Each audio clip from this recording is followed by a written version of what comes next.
Hey, tell us who you played on the Brady Bunch. I was the cousin Oliver. Oh, and how many episodes did you do?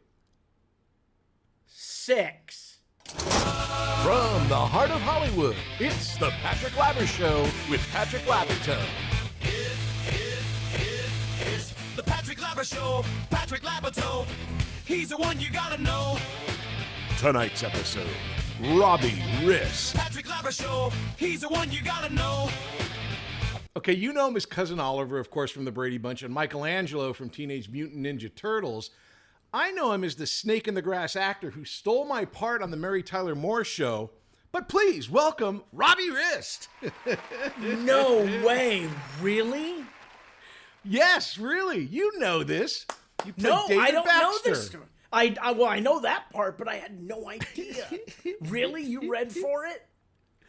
Dude, I was like all over this thing because the kid was adopted. Had one of the best lines in all of that I remember as a kid was when Ted Baxter goes, "Well, how long is the wait?" And they go, "You have to wait 9 months to adopt a child." And he goes, "Oh, that's insane. Who's ever heard of waiting 9 months to have a child?"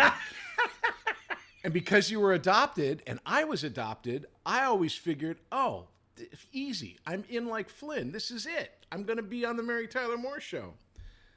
So, yeah, it was a big deal to me. Patrick, so what this means is that, now go with me on this, Yeah. I am to you as Moosey Dryer is to me. Because I was convinced that I had Oh God in the bag. Come on. I'd already done... Come on!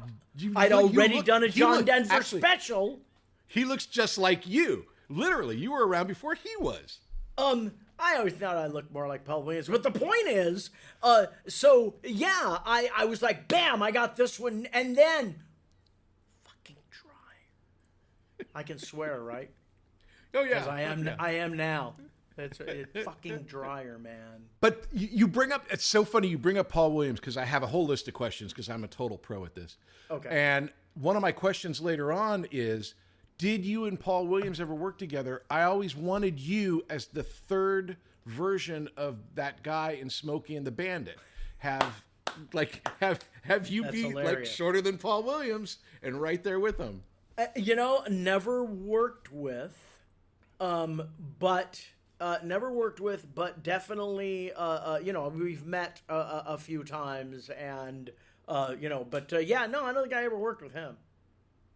I have a structure for this type of thing, but we're kind of already off of it, so don't worry about it. But I'm fascinated. No, it's okay. I'm fascinated because I warned you, Patrick. I warned you. It's true. You can't contain a tornado. You and Allison Arngrim are very similar. Right on. Good. So, with the music aspect, because Paul Williams, obviously, if you don't obviously know, is one of the greatest songwriters of all time. Yeah. What did that lock in with you at any point as well? Like just knowing What him? do you mean? Because, well, in the 70s, between Planet of the Apes and Smokey and the Bandit and Love Boat and Fantasy Island and talk shows, he was everywhere as a face. But then he would be writing Bugsy Malone, or he would be writing Phantom of the Paradise, or all of these great songs, evergreen, like a Muppet movie, like just all. As the musician, you aware of this? He wrote Rainbow Connection. Right? Rainbow Connection is a song that is enjoyed by 3-year-olds and 80-year-olds. And I don't know, if you play Lady is a Tramp for a 5-year-old, they may go, it's a nice beat or whatever, but I think most of the nuance is going to be lost on them. Right. Yeah. No, he's like a big golden. I've been trying to get on the podcast because I just am a huge fan. He's unbelievable. But we have you here today, And so let's talk about the amazing Robbie Rist. What a great humanitarian! Also, Paul. After he got sober, he became a drug counselor. He's probably saved the lives of thousands of people, and now he's the president of ASCAP.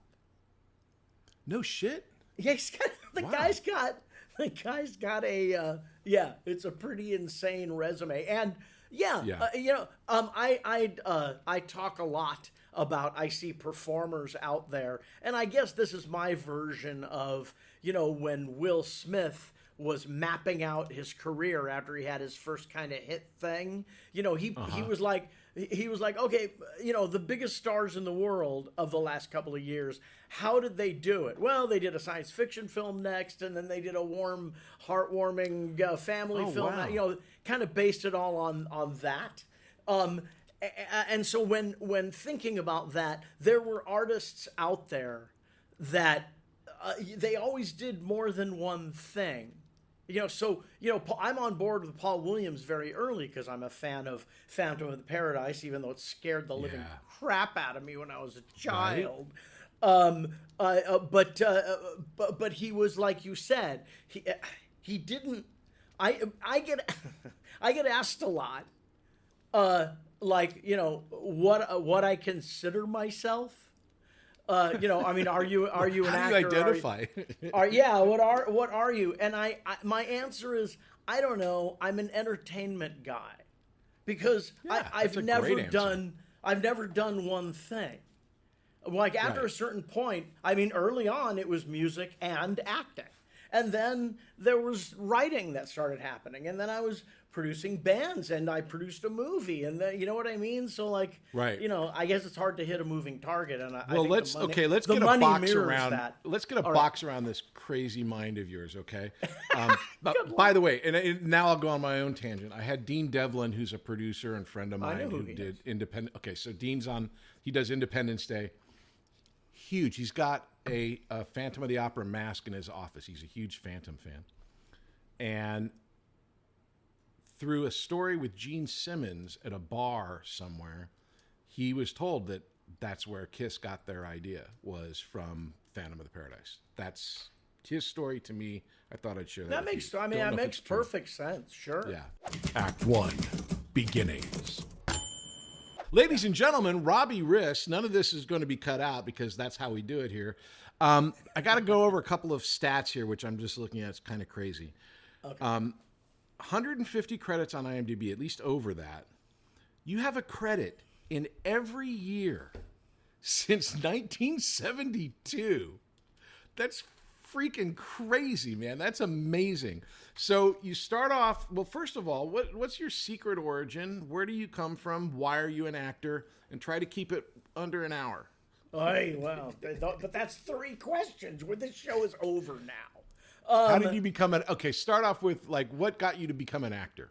Okay, so my parents are German immigrants, and they don't come from entertainment at all. My dad was an engineer, and my mom, was largely my mom, and then she kind of became a florist a little later. And so they don't know anything about entertainment, and around 3 or 4, I start really digging on those Universal monster movies from the 30s, specifically the Wolfman with Lon Chaney Jr. I don't know, something about, I mean, even then, I'm a melancholy guy. So if something has like a twinge of sadness, that even if it's something happy, when we're in the car, my wife goes, "You like this song, don't you?" And I go, "Yes, I love this song." She goes, "Yeah, it's sad." So anyway, Wolfman, and I tell my parents I want to be in a monster movie, and my parents, not knowing anything about entertainment or what it's like to have an artist for a kid, they're like, right, and they ignore it, and then I say it again, and they continue to ignore it, and eventually that just becomes, I want to be in a movie, and I apparently was enough of a pain in the ass that they said, all right. They found you were a pain in the ass. I'm a man who knows what he wants. So how old were you when you were doing all of this? 5 or 6. Okay. 6. Yeah, that's 6. About that. Because yeah, I'm like sort of almost 7, but I'm 6, and so they find in the paper an open call, cattle call, if you will, looking for kids for a thing. And we all show up there, and there's like 300 kids. And my parents, of course, feeling victory in their veins, are like, wow, that's an awful lot of kids, isn't it? And I'm like, yeah. And so we go and sit down. I learn my action or my words or whatever it is. And about an hour and a half in, my mom's like, "So, been here a while. You wanna go?" And I'm like, "No." So a little later, I go in and I get the job. And do you remember what it was? I think it was a student film. Okay. For a guy who was graduating like USC or UCLA, something like that. So I did the thing. We all shot at Marina Del Rey, and I got to play pretend, I guess. And on the way home in the car, I'm like, I want to do that again. And my mom's like, oh, crap and a half. So they're like, okay. They had a powwow. They're like, beginner's luck. There's no way he's going to do it again. It's impossible. My dad's a scientist, and he's like, statistically, there's no way this is going to happen. So another open call, a lot of kids waiting. Are you sure you don't want to go home? No, whatever. Go in, get the job. Okay, now they can't say no if I ask to do it again. And I was 6 deep before I didn't get one. Whoa. And that is statistically impossible. And my parents went, well, see, so you don't get every one. So you can see it's a lot, it's a very competitive job. And I'm like, no, I know sometimes you don't get every one. And I continued then to get like the next 10. I was a very driven little boy. So, and I just really dug it. I had a tremendous amount of energy. I was putting on plays for the cat daily. So like, what was I going to do? I wasn't. So when you started working, I don't know if we ever had the same. Were you at Herb Tannen? Where were you for commercials and stuff? I went from Mitzi McGregor to, I believe, Evelyn Schultz. Okay. So Tony this a Kelman. time of Tony Kelman? Because Tony Kelman. So if you look on your IMDb, Emergency and Love American Style are your first credits, but they don't show you what commercials or anything else you're doing. No. I did 80 commercials in my first 2 years doing the job. Yeah.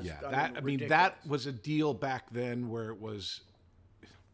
It's hard to explain to people now because everything is so fragmented, but when you only had 3 channels and one national commercial would play 5 times a night, the entire nation knew who you were. And if you were on more than one national, you were in everyone's home already, long before a TV job.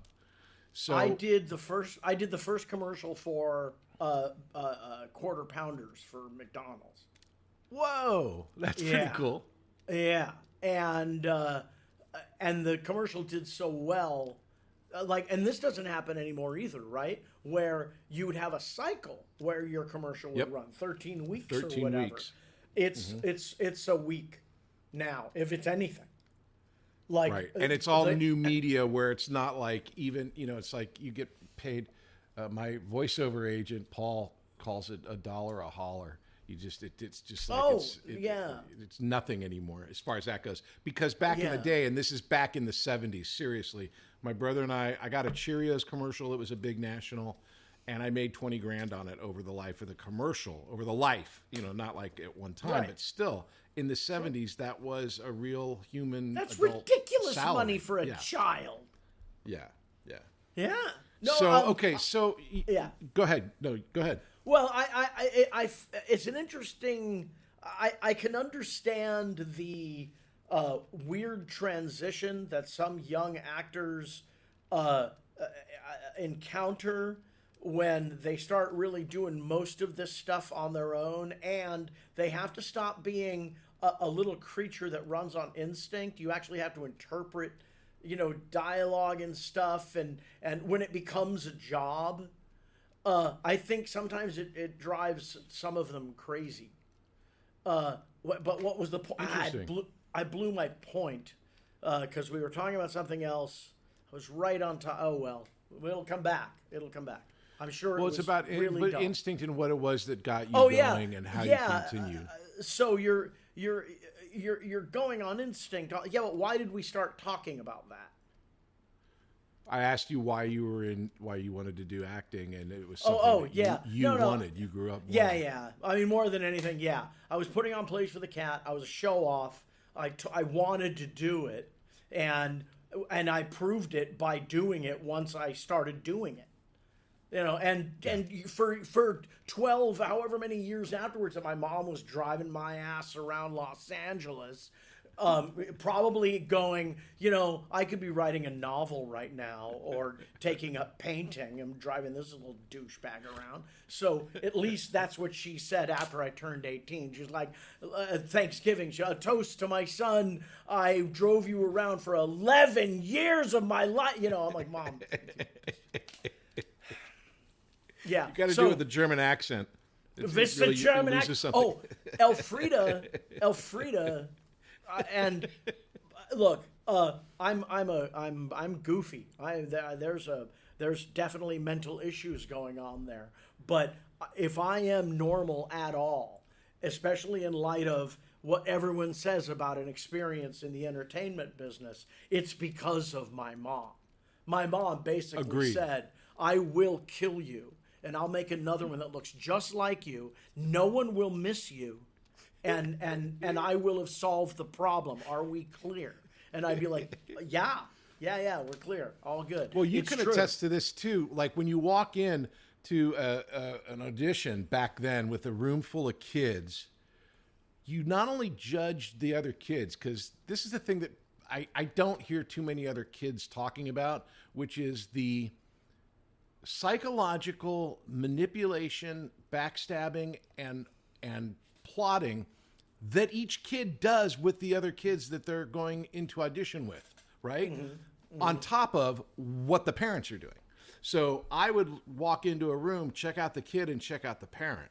Like, what kind of parent do they have? You know, if there's going to be anything that throws them off their game. It's funny you do that. My experience was that if the parent was glaring at me, that kid wasn't getting the job anyway. Because they were making... It's very elegant. I mean, it's an elegant solution and an elegant reading of the room. All right, so you're doing... usually there's like this long story about, how I got started, and it was 3 years in school, and so that's our Act 1, but we don't have an Act 1 with you, because in Act 2, we go straight to the Brady Bunch. Okay, so we're here at the Brady Bunch. I mean, there's a lot before that. I think Brady Bunch is kind of the end of Act 1. How's that? Okay, let's do it. Sort of like, okay, so it's a building process, right? Do a bunch of commercials, did a Jonathan Winters special, did a John Denver, did a bunch of these little one-off things, Love American style with Bill Bixby. Sweet. Right? Television royalty, for God's sake. Sometimes I ego search my IMDb, not looking for myself in anything, but people that I worked with. And sometimes I go, holy sheep shit, what was I doing in that room? That person. So here's the weird thing. I do the same thing, and especially starting these TikToks that I've been doing, you know, I got to look for video, and I find all this stuff. I found an episode I did with Bill Bixby. He played my dad. But you mentioned Jonathan Winters. I did a whole like an industrial film with Jonathan Winters, who was playing Maud Frickett, where we were selling Odyssey video games. And for the entire day, because again, I think were a very smart kid. I was just oblivious. I had hair, and that was pretty much about it. And I had no idea that Maud Frickett wasn't an old lady. It was this crazy old lady that I was working with. What was your experience with Jonathan Winters? Was there anything there? I never met the man. So in this particular special, this is like, I did a gig with Mickey Rooney, never met the guy, but so they did a thing that was a Western with all of the characters being voiced by Jonathan Winters, but the different characters were little kids. Were little kids in cowboy outfits. Oh, it's such a good idea. And so you were doing a straight up scene, and then later on the funny came. Well, no, I did I have to do it to track? Oh, think wow. I That's might even have had to harder. have done it to track. Beep, beep, beep, no siree, Bob Slam. It's something like that. So I you don't know, maybe I had have to look it up. loop over his performance, not the other way around? On the set. That's yeah. harder. That's harder. It's, or maybe they played it and then I did it. Mimicked I it. forget what the process was. Yeah. But yeah, either way, I'm 7.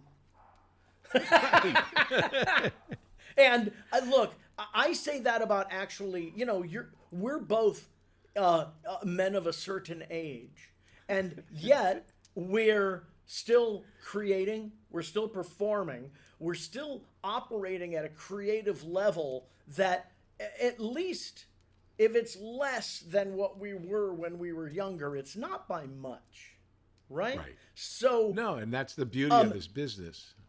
yeah, as kids, I did it again because I remembered what I was going to say before, which was making $20,000 on a commercial.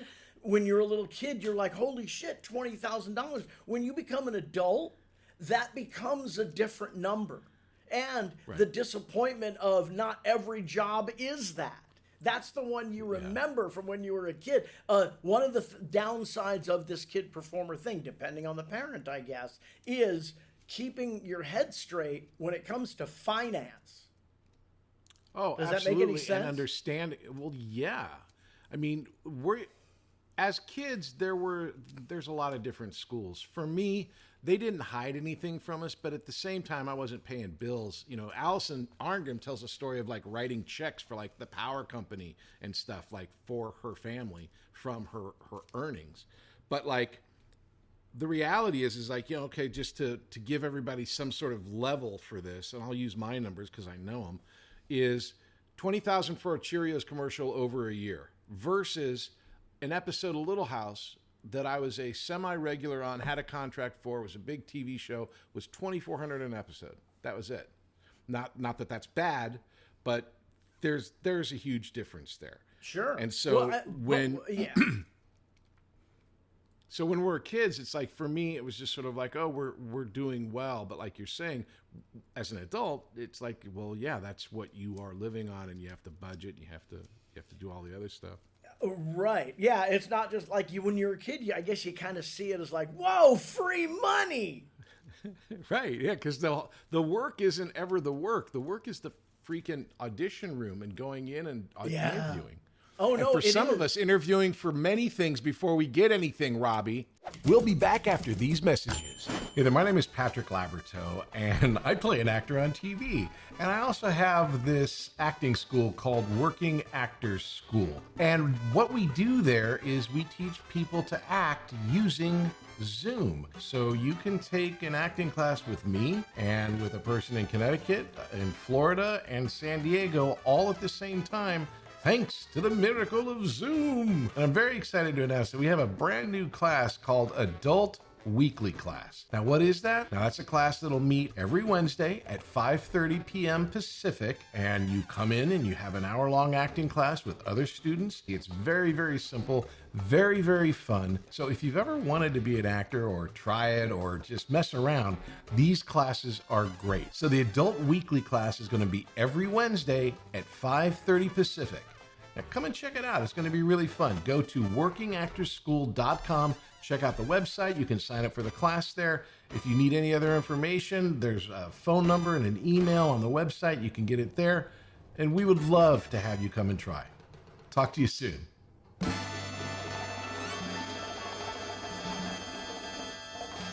Act 2, Success. So tell us about the story about the Brady Bunch. How did you what was the audition? Was it just another audition? Had you watched the show? All right. I was aware of the show. I had watched it, but I believe at that time I was more of a $6 Million Man viewer. Yeah, baby. So good. We'll talk about Bionic Woman later, but very exciting. Yeah. Yeah, so I knew about it, but before then they were going to do a spin-off show with Ken Berry. And I'm very well aware of that. I screen tested for that, and Mike Lookaland stole my part on that show. or not Michael Lookaland, the Todd. other Lookaland, Todd Lookaland, yeah. That little bastard. Yeah. What are you Kelly going to do? kids. You know, the Lookalands, they were like a mob family. You know, the one was working, so the other ones were gonna. It's just how it goes. Yeah, I'm all over that until Little House when it's my brother and I on the show. Then I'm really okay with it. So, so I read for the Kelly kids also, and there was just no way. I was blonde. They wanted a brunette, you know, blah, blah, blah. So a little bit later, so now it's a little shrouded in some sort of mystery, and not an important one, but it's something of a mystery, is that I was on Barry Williams and Chris Knight's audiocast show, and they got to talking, like, because they're like, I really got a sense from them over the years that they felt like I was some kind of interloper, that I, you know, as a 9-year-old had designs on sort of getting my claws into this thing that they'd been working on for 5 years, and you know, and Right. but of course they gave me way too much credit because I'm not that smart, and I was 9. So, Well, there's a history. I mean, I want to get to this too, but there's a history. Like, there was apparently, Little Ricky on Partridge Family. There was Yeah. Jason Bateman on Little House. You bring in new kids as the older kids get older. But apparently overnight, the network told the producers we should add a kid. I think it was like apparently the scripts with me in them. I guess at the beginning of the year, everybody got, you know, all the scripts were already written. Wow. Apparently there were 6 scripts that they shit canned, and all of a sudden these were there. From what they explained. Wow. Yeah. Okay. And so, you know, and I have no idea that any of this is, you know, so I go in and I do my 6 weeks on it, and then it's gone. Now, and then it gets canceled anyway, right? It was, Right. The Schwartzes wanted, I think, to go out, you know, just, look, we did good, 5 years, we can syndicate, we'll make a little money, everybody's happy. And the network went, we'd like it to continue. And they went, well, why? And they went, can't we make it, put a kid in? And they're like, we don't want to put a kid in. We don't want to put in all right, put in a kid. And then it gets canceled anyway. And then it goes away. Well, that's the story. Okay, that's the story that we saw. 20. Yeah, it was in the top Right. 20, okay, when it goes. Right. And then it disappears for a long time. I mean, but in the time that it's an Upended Comics disappeared, it is on syndication. It is in syndication 3 times a day in some markets. That's before school, and after dinner. And now people have seen these episodes 20, 30, 40 times. And it morphs into this other thing that had nothing to do with the show. Right. And now, Okay, so let's we're still talking about. Roll this back, because that's a separate kind of part of this. What was your experience as Robbie on the set? Like, I mean, I got a chance when we were doing Kelly Kids. I got to visit the set, and I was really excited to see it. Did you enjoy your time there? Were they nice? Yeah. No, they were super cool. I mean, you know, mostly it's Susan and I at the time, because we're the closest in age anyway, so I'm following her around like a puppy, of course. And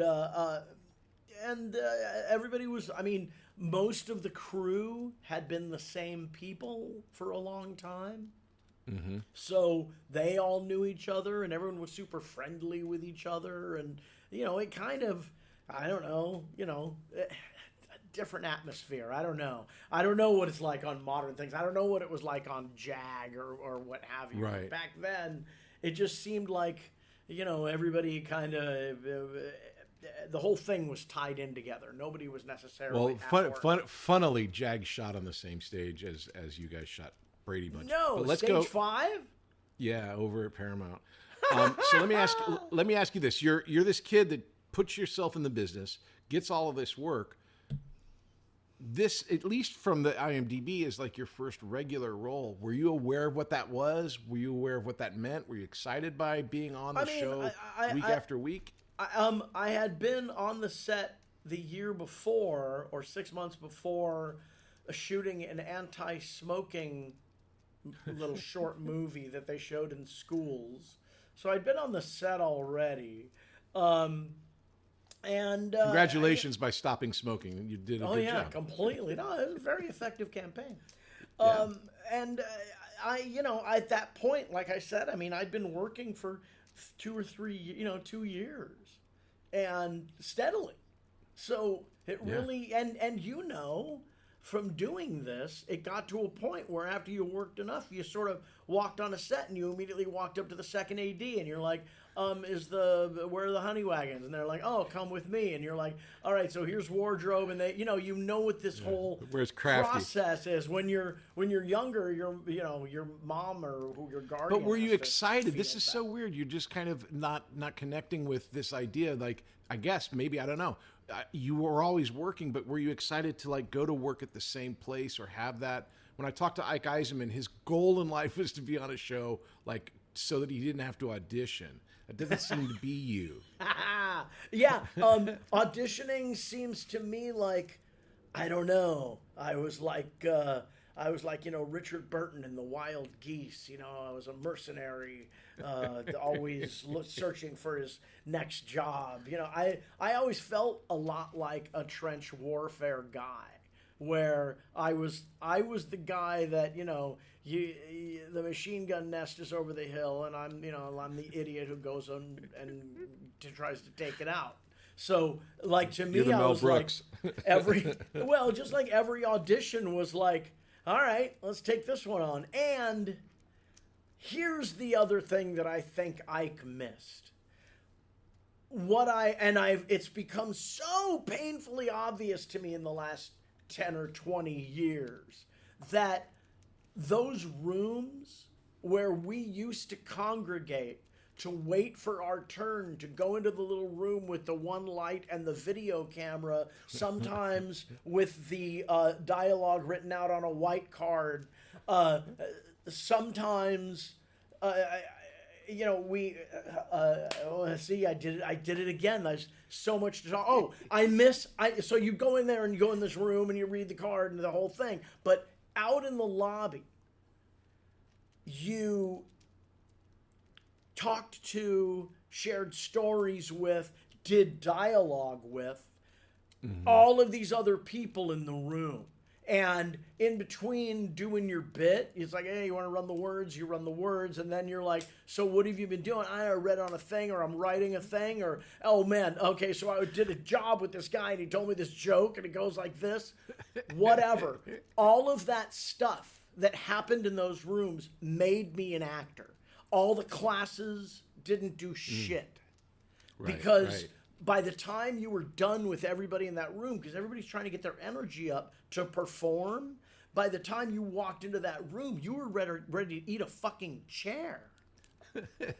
You know what I mean? I know that feeling. Oh, man, it's you make a joke about going to war and going over the hill, but that's the feeling, the endorphin rush, all of the things that happen, which no matter what age you are, that's all part of it. And it was very, very tactile at that point. Obviously now we'll send in an MP3 or we'll do a self-tape, but then it was literally just talking with people and turning a person's opinion of you in the room based on what you wanted audition. My last audition that I did that was self-tape. The, I'm sure, 24-year-old director wanted more than one camera angle. And at this point, I was getting a little irritated with the whole self-tape process anyway. So for my second take, I said, just so you know, it looks like you don't know how to direct and you have to get ideas from other people. So I'll direct your movie for you. That's fine. I will also produce it. I've done that. I can write. I'm a good writer. So, whatever it is you need, but I gave you one take. Thank you. Boom. Off it went. Because Did you get the part? Yeah, there's a downside to principal. But No, that's true. I had an audition where I was in a movie called Heathers, and I played this football player in Heathers, and it's my favorite movie, right? It's my favorite. And it's like, I love the script. If it was not anything on my resume, I would still be a big, huge fan of the film. So I do the movie. They decide they're going to do a TV show. And I read the script, and I'm like, I kind of roll my eyes. They kind of missed the whole point of what Heathers was about, but they're going to do this TV show. And I'm going back and forth like, I need the work. I should. So I called my agent, and I said, okay, if it comes out that, there's an offer on the table, let me know and we'll talk numbers, right? Well, I get a call from the agent. The agent says, okay, they want to meet with you, right? I'm like, okay. So I figure I'm going to meet with them and talk with them. And then about an hour to 2 hours before I start going out to drive out to the meeting, they say, actually, it's an audition. And I'm like, but I was in the movie. And they go, well, it's for the principal because it's a different character. So, you're going to have to read with the producers. And I'm like, okay. It's like, I've always been the type of person that I hate the people that goes, I won't read, because it's like, that's your job. You're an actor. If they have a question, if you're going to be in this project, blah, blah, blah. But I was still pissed off. So I got quickly to my computer and I adjusted my resume. And when I got to the audition, I handed them my headshot, and my resume had one credit on it, which was Heathers.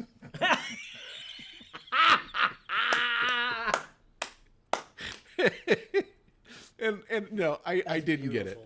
No, but it's like, but good. You have to at some point, just like you did. So, okay, so you're on the Brady Bunch. How did you get the show? What was your experience on the show? You only worked there. This is an experience in your life that's just a month and a half, 6 weeks, right?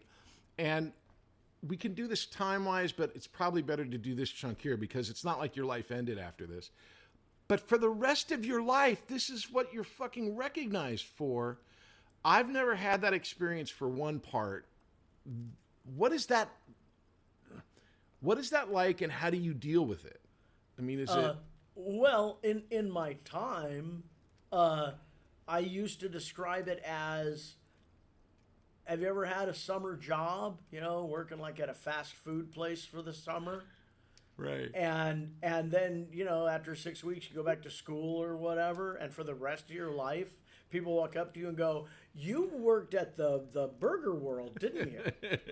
I'm like, what? Yeah, I guess. Yeah, we love that place. Yeah, it's just... But I've come around... For a while there, I was concerned that would be the only big one. Right. That I, like that quarterback that talks about the night, when he was 18, when he won the game. I don't want something that happened when I was 9 to be the biggest thing I ever did. Right. So, or at least what was the credit that cleared that at least that have it be perceived that way. I think Turtles. Probably. That's a good one. Yeah, that would be my guess. I just wanted to know what you thought, because I had the same thing with Little House and Summer School. The Summer School kind of made me a teen actor instead of a kid actor. Oh God, you're so good in it too. It's such a great. Wow, thanks. Man. You and Shawnee Smith, right? Right. So I was going to talk about Iron Eagle. So it was between me, Jason Gedrick, and I'm sure some other body for Iron Eagle. I obviously didn't get it. You were up for the lead of Iron Eagle? It was seriously, and usually I don't say this because it seems really ridiculous, but yes, it was. I knew it was between me and Jason, and we heard there was some kid from New York. I would have given you I'd be like, well, you're no Jason Gedrick. Exactly. but Iron Eagle. So you do this Iron Eagle movie when you're a teenager, and you and Brad Savage, this kind of like echoed each other, where it made me feel like his stuff in Red Dawn was the same thing as your work in Iron Eagle. They were both these war movies in the 80s where you guys were honestly hired not because you were Oliver or not because he was from Red Apple Gang or Red Dumpling Gang or Apple Dumpling Gang, but because you guys went in, auditioned, and got the job. But yeah, you worked with a ton of people on Red Dawn, or not Iron Eagle. There's Shawnee, and who else was in that one? Larry B. Scott was in it. Larry B. Scott. Rob, what's his name? Who was and Melora. One of the Cobra Kai guys. Everybody in that movie went on to do bigger things but me. Thanks for bringing it up. I appreciate it. It's nice. So Brady Bunch starts your career. Iron Eagle ends your career. Thank you, ladies and gentlemen, Mr. Robbie Rist. See, it was good night, everybody. Okay, but there's a lot of stuff in between there. This is what I mean now, though, that Brady Bunch is kind of the end of Act 1. Like, okay, it's like my first. It's a big job. And I had done other jobs, but this one, is a major network television show. And the next thing I get is Lucas Tanner. Right? With David Hartman. David Hartman, yeah. And that, unlike Brady Bunch, it's funny, it was unspoken, but, my mom had to help me learn my lines, especially early on, until I started going, Mom, I'll do it myself. At a certain point, though, up to a certain point, she was my line reader, right? And Lucas Tanner gets into some serious emotional stuff. And it is so the polar opposite of what the Brady Bunch was. But here's Elfrida and me. We're like, okay, your grandmother's dying in the hospital. Go! But also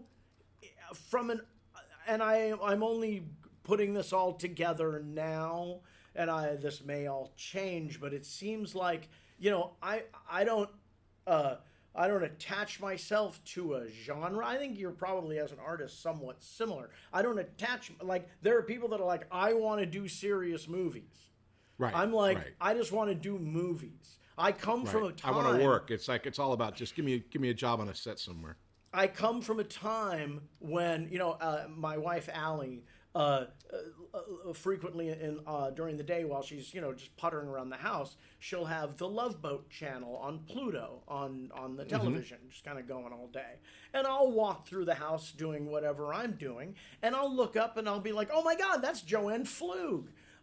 Right? So now I bring up her name because there used to be this thing called the middle class character actor that is completely gone now. You're either a complete nobody struggling, or you've gotten on a series and now you just kind of work all the time for a few years.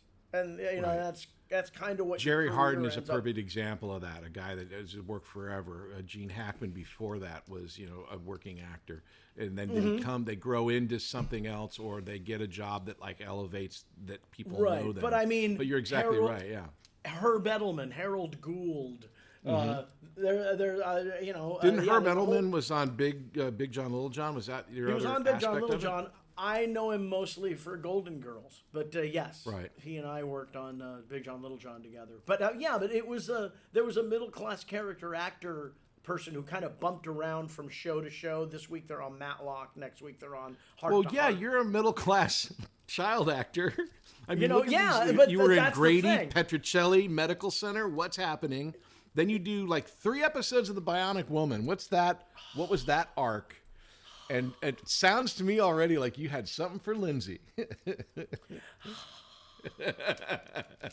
I still have somewhere on my property a piece of needlepoint that she made for me. Oh, my heart. That's how she, killed time in between shots and stuff.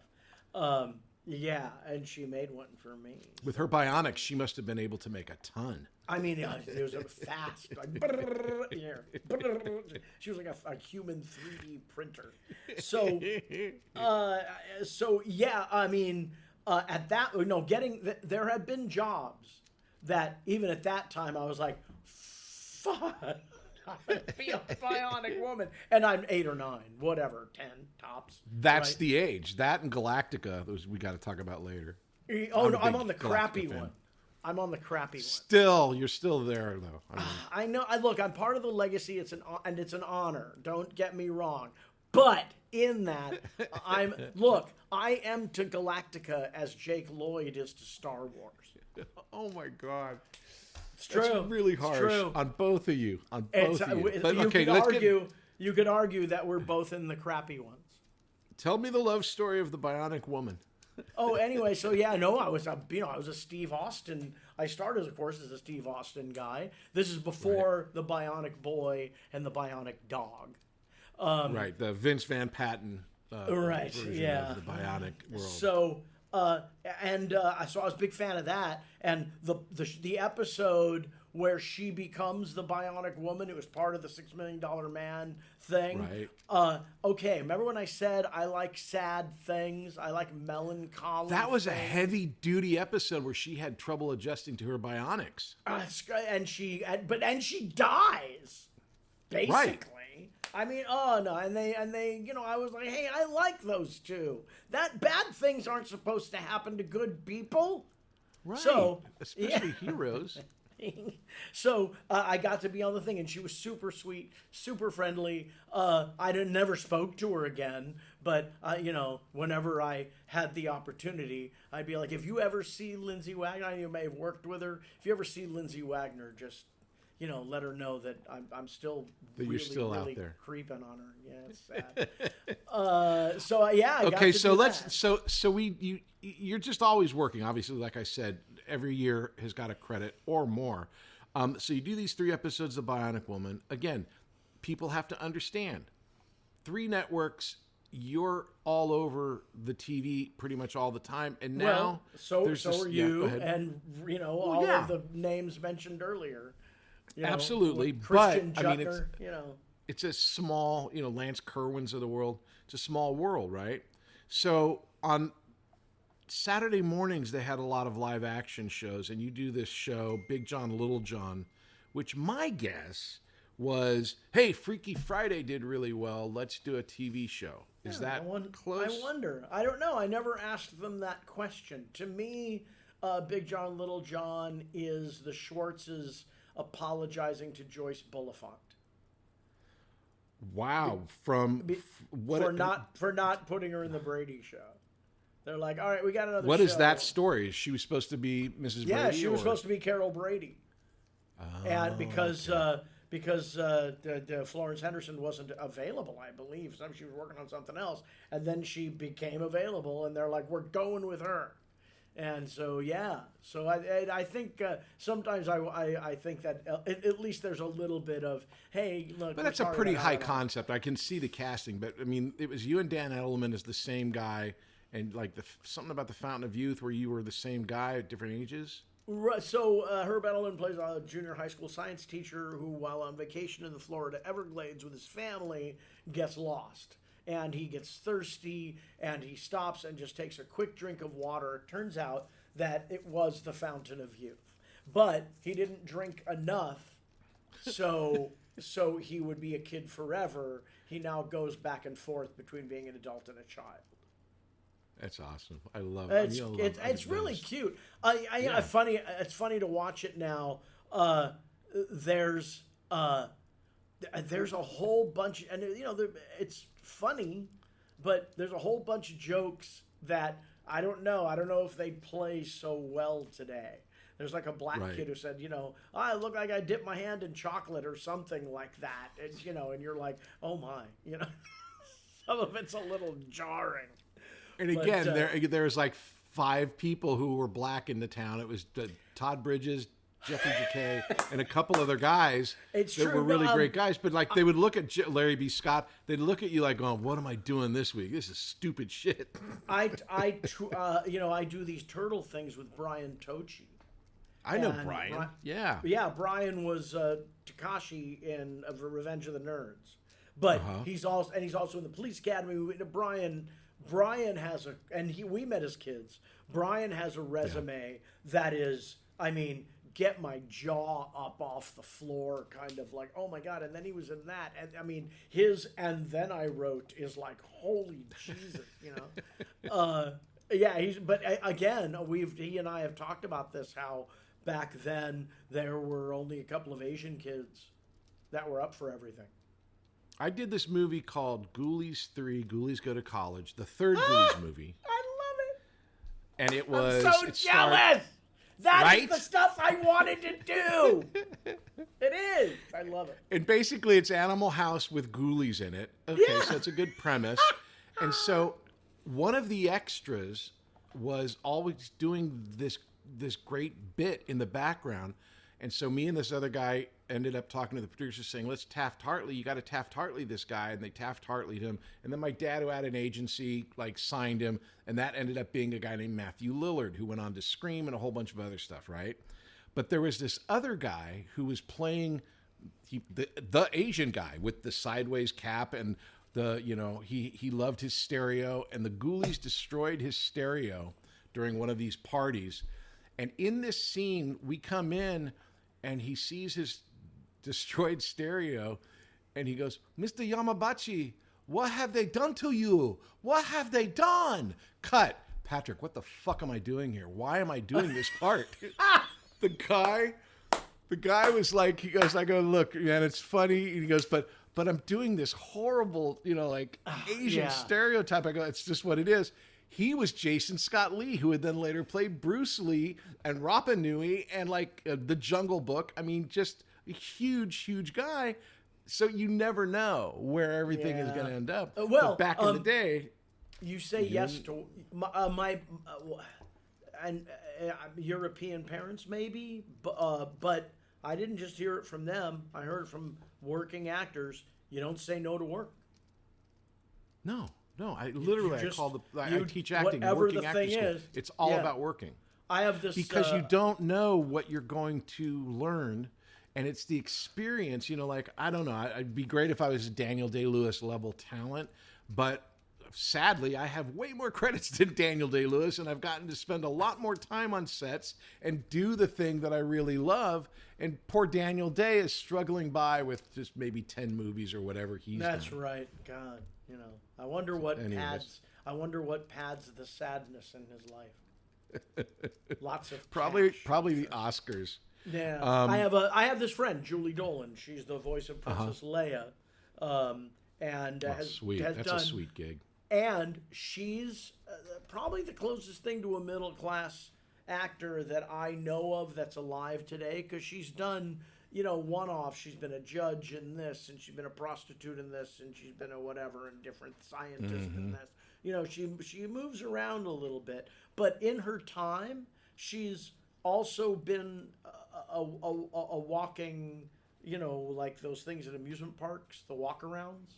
Yeah, the characters. She's done that work. She's done talk about earning it the old-fashioned way. She's just like, hey, do you know the joke about the guy who follows the elephants out of the ring at the at the circus, and a guy asks him, why would you do this, or why don't you quit? And the guy goes, what, and quit show business?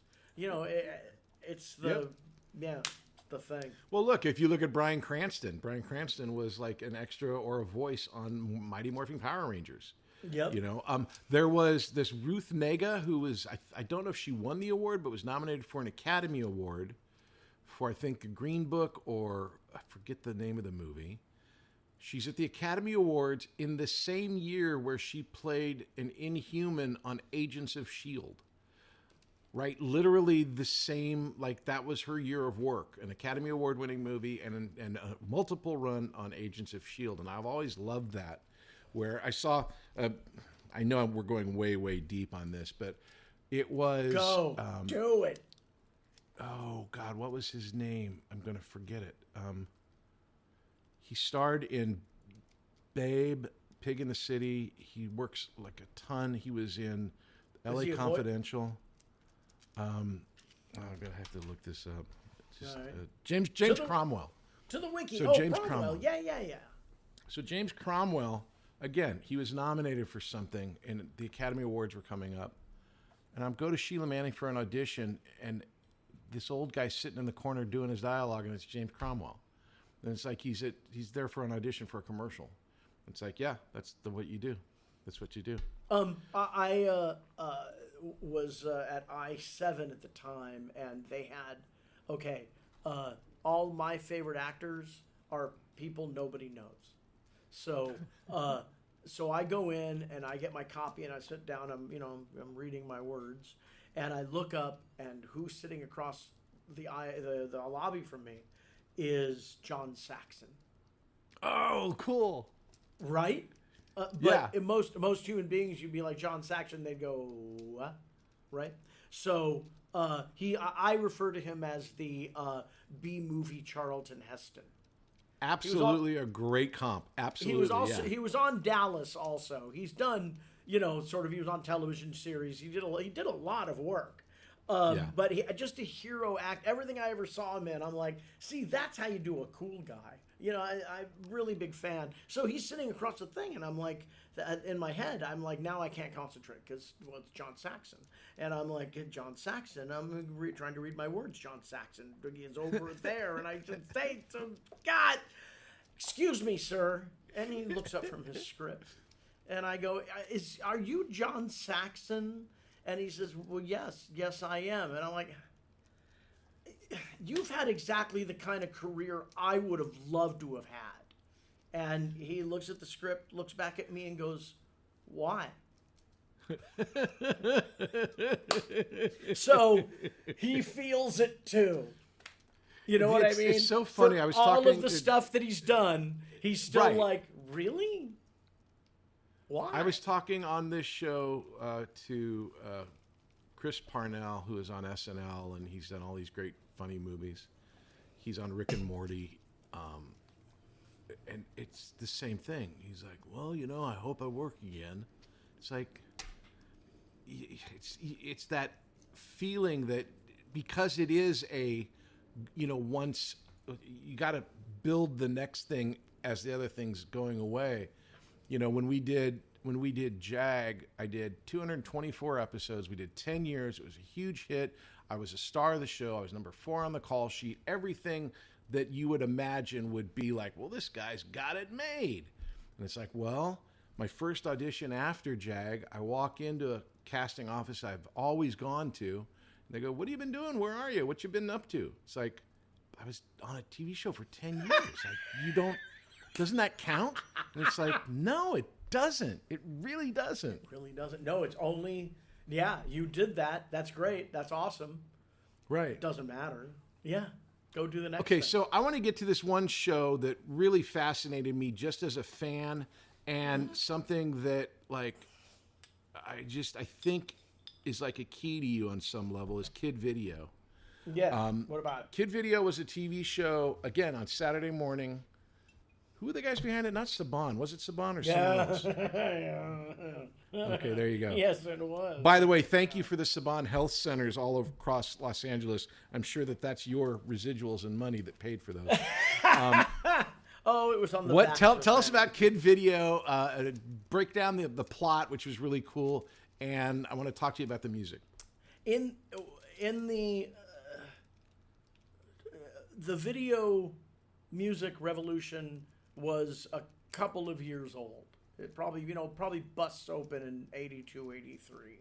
Somewhere around 84, Haim Saban, who had a couple of hits in Israel, decided he wanted to do an American television show. So he comes up with this idea, where he buys this idea. Steals this idea. Steals this idea. It is. I don't know who said that. So I call him one of the great white-collar criminals of the last century. This idea of a band, a live rock band from, just regular filmed rock band, become kidnapped and dragged into a cartoon world by this evil villain called the Master Blaster, who somehow collects music but only to hold on to it, not to share it with anyone. And he has 3 flunkies, the copycats. The flip side was the other world. And the flip side is the other world. And I always thought of him as Saul Zaentz, by the way. In a way, it's kind of a throwback to the 70s in that, I don't know if you've ever noticed this, but Land of the Lost, Lidsville, and H.R. Puffin stuff are all television shows. They're archetypes that don't happen on children's television anymore. Right. They're all television shows about children that can't go home.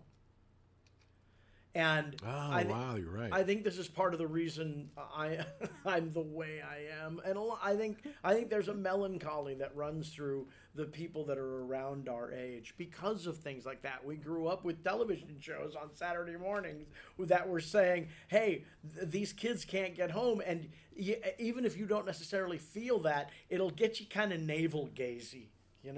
So, and Kid Video does a similar thing. It's about they can't get home, and they always end up. That was you, Steve Altman. Who else was in the band? Gabrielle Rossi at the time, Nelson now, Brian Mancini. Brian, that's right. Right, who another one of us. His Brian parents, Scott at the time, or before. Yeah, Brian that. Scott, right. And he had a run in show business that's I can see the ones. What is your experience? Do you come out of all of that going, yeah, ups and downs being what they are? I think it was the right experience, or is there a ton of regret? No regrets. Loved everything about it. I mean, I benefited from being on Little House, which had other kids there all the time. I wasn't segregated to being like the kid. Honestly, I had a very good experience. Always, you can't get away from running into bad people along the way, but there are bad plumbers, there's bad electricians, there's bad anybody. So it's like, it's just people. I had a great time. How about you? Do you have regrets? Like I said, no. How about this? Whatever the ups and downs are all about, I would not trade it for anything. I think that's totally fair. Yeah.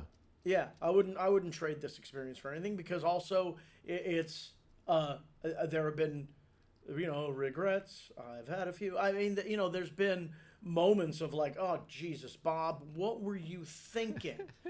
And then other times of we are the champions. So I mean, as a career goes, I look at it this way: they haven't fully kicked me out yet. That's for somebody who never really wanted to have a job, that's pretty good. No, I relate to that more than anything, and I found by telling stories, ended up telling these stories in short form on YouTube and TikTok, that I do love this business, and the stories all, like when you end up telling a lot of different stories and they all kind of have the same through line, which is, isn't it great?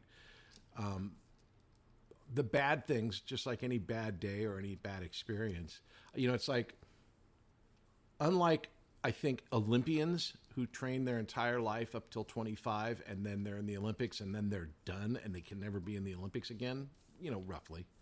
It's not the same with actors, No, look at the kid that was in Goonies. He, for all intents and purposes, that guy disappeared. Oh my God, yeah. Or and Jackie Earle Haley, who did disappear, yeah. Jackie, totally.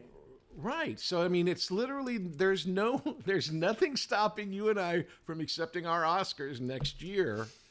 It doesn't matter. I mean, it could be, it could, or if it never happens, I still have as much fun doing Meth Gator as, I did doing Little House, honestly. Right. Because it's just a stupid business to begin with. Well, wait a minute. Look, it's okay. I do a lot of these pop culture conventions now because of the turtle thing. Yeah. And I've come to the realization that the world really has to get behind this concept of it being an grow up world. What do you mean by that? Well, at a certain point in history, if you were a 40-something-year-old guy and you collected Teenage Mutant Ninja Turtle toys, you would be surrounded by people going, "Why are you doing that? The grown-ups don't do that. That's not how to grow up. Come on, there's a time to leave. Get this a life." stuff behind." But the truth is, and as actors, I think we understand this going into it. Is when it's a way of hanging on to that innocent part of you that this is something I teach in acting, is that when we were kids, if somebody got an appliance in the neighborhood, while they were plugging it in, that box stood on the front lawn before mom came down and broke it down with a box cutter. Well, in many cases, that box was taken over by the neighborhood kids to become a fort or a spaceship or any number of things. Castle, right? And when you were in that box, playing cowboys and Indians, you saw in your mind the picture of everything else that wasn't the box. You saw the logs that made up the thing. You saw all of it in your mind. And at a certain point, the world starts telling us to stop doing that. And many of us do. And so we use some imagination, but to let that thing just fucking fly, we're kind of, you got to temper that stuff. Well, performers, just art people in general, our job, it partially, is to always be playing cowboys and Indians. Absolutely. Like we're 5.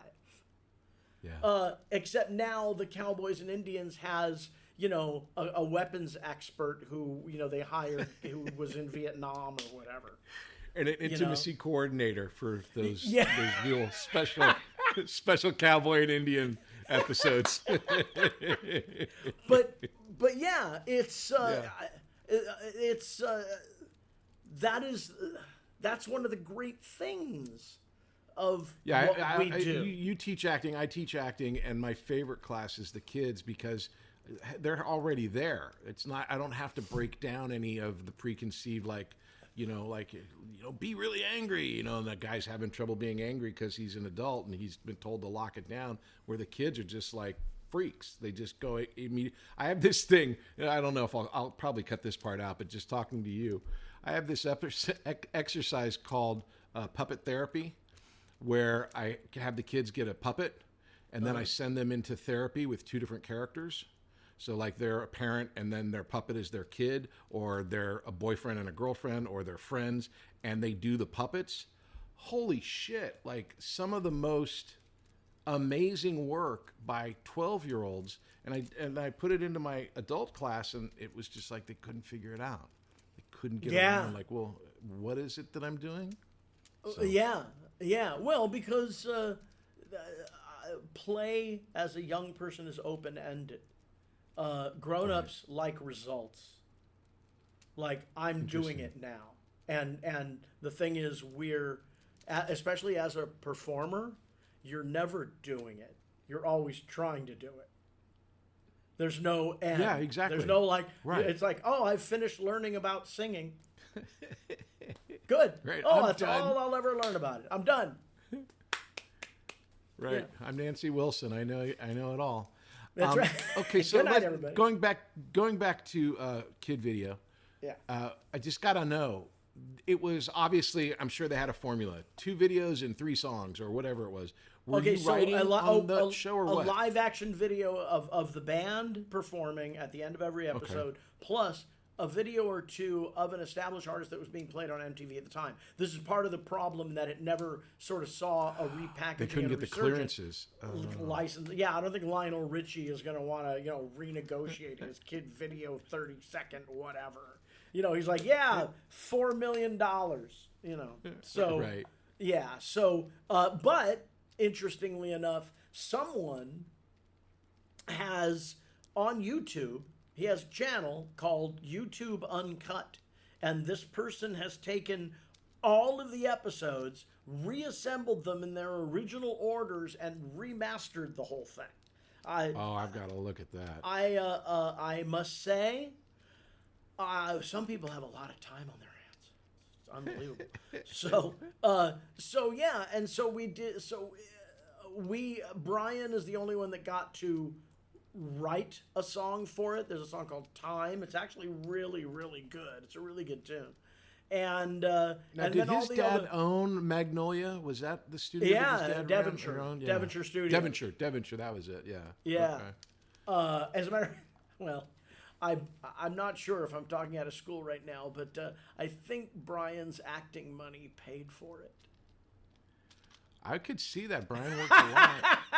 I mean, that's Brutal. Oh no, there. The parents who did a number on their kids, and they're out there, and we probably know more than one of them. Yeah. I hope they keep hell hot for these people. Making your child be the center of your family's financial well-being. What is wrong with you? I mean, that kind of thing went out, maybe during Moses, that was kind of going on, but not now. Just terrible. Well, I talked with Keith Coogan, who the funniest thing I've heard as a kid actor is that he never had a Coogan account. It's like, okay. But yeah, I mean, he tells the story of his grandpa, obviously. I mean, it's just literally like, that's but his mom, I think his mom didn't even acknowledge the fact that was his grandfather until like a certain age. She wouldn't let him. Yeah, she wouldn't let them use the name for a long time until he finally. Anyways, we'll be back after these messages. Hey there, my name is Patrick Labyorteaux, and I play an actor on TV. And I also have this acting school called Working Actors School. And what we do there is we teach people to act using Zoom. So you can take an acting class with me and with a person in Connecticut, in Florida, and San Diego all at the same time, thanks to the miracle of Zoom. But we also teach kids. We have a great class called the Youth Weekly class that's every Tuesday at 5:30 p.m. Pacific time. And it's for kids. It's for like 10 to 17. And we have a great group of kids right now, and it is ongoing. So if you know someone that wants to get into acting and has never done any acting but would love to try, why don't you have them try starting off with Youth Weekly? Just go to workingactorsschool.com and check us out. It's Youth Weekly every Tuesday at 5:30 p.m. Pacific time. Act 3, present day. When did the music thing get you? As far as Always, when did you start always. playing? I was Since you were a little kid? Yeah, I was playing violin at 3. Oh, wow. And then piano at 5, and then guitar at 7 or 8, and then bass and drums at 13, and then, and then I was a lonely teenager, so I spent most of my time in my room learning how to play songs on things. I just remember seeing you. I thought, damn, this motherfucker is the bravest guy I know. What? It was, you had a flying V, like leather chaps, and you were at high school. And you were going to high school with this stuff, and I'm like, going, he really does fucking know who he is. I mean, it wasn't like a joke. You weren't pretending. What was, not Grant, where were you at? You were up in the North Valley. Woodland. Well, I was in Woodland Hills. Woodland Hills, yeah. So you've been playing music, then you get into music. Okay, always in music, never not. Okay. Yeah, it was something I was concurrently doing, and as a matter of fact, after a certain point, I would say probably 13 or 14, I formulated a plan. I was going to fund my music career with acting. Back that up with some poetry, and you've got a solid foundation. But yeah, I was just like, and so and speaking to that, of course, the joke applies. Do you know how to make a small fortune in music? How? Start with a big fortune. So there was a lot of that, but outside of a period of like in my 40s, I didn't work very much, so I really took off on doing classes and doing people's voiceover demos and things like that. Right. Mostly, I'd do an acting job and I get a piece of gear, or that would pay for rehearsals or what have you. And so I was a live performer pretty much nonstop from like 16 on. Now, this is around the time that we reconnected, because we stopped, at some point we stopped seeing each other in the acting rooms, but then I saw you in the voiceover rooms and we would do voiceovers. I can't name it, but I know we've done voice work together. We've just never been on camera together. We have. Your brother and I have. Yeah, please pronounce this correctly so my anime-loving son doesn't hate me. Naruto? Naruto. Thank you. It's all over your IMDb. Is this one of those things where you get this part? Can you tell me the name? Because I know it, but I can't. I don't want to mess it up. So Naruto is it's an anime about teen wizards, and I've been doing it since 2006. Right. And then what's the character's name? Choji Akamichi is his name. Thank you. And his special power is, originally it was that he could turn himself into a giant spiky ball and roll over people. But then he also could become a butterfly. And it turns out to be this, it's an interesting kind of thing, because 2006 I start doing this anime thing, and it's, this, Patrick, it's $65 an episode. Right. So I'm like, okay, you go where the work is, might turn into something else. 65, two episode guarantee per session, $120. Look, it's real money, fine, right? Considering the fact though that if I were to do a cartoon the same day, I would make $700. It's the skewed view of the world. So, I start doing them, but I'm like, doing the work, and it's a way of definitely keeping current. You know what I mean? You're doing the automatic dialogue replacement as well as having to act and do all this stuff. So there's all this positivity that goes along with it. And I start doing these pop conventions, and I'm putting the pictures out. But people are like, oh yeah, Naruto. COVID. Naruto was on Netflix, and then everyone who had a Netflix account must have seen it. Because now it's ridiculous. It's every one of the, it's starting to eclipse. Is there a pop? Does your character have a pop? Yep. No. Me. I actually have 5 pops. See, this is where, so now we get into the real nitty gritty. When you go to these conventions, right? And I do these conventions as well.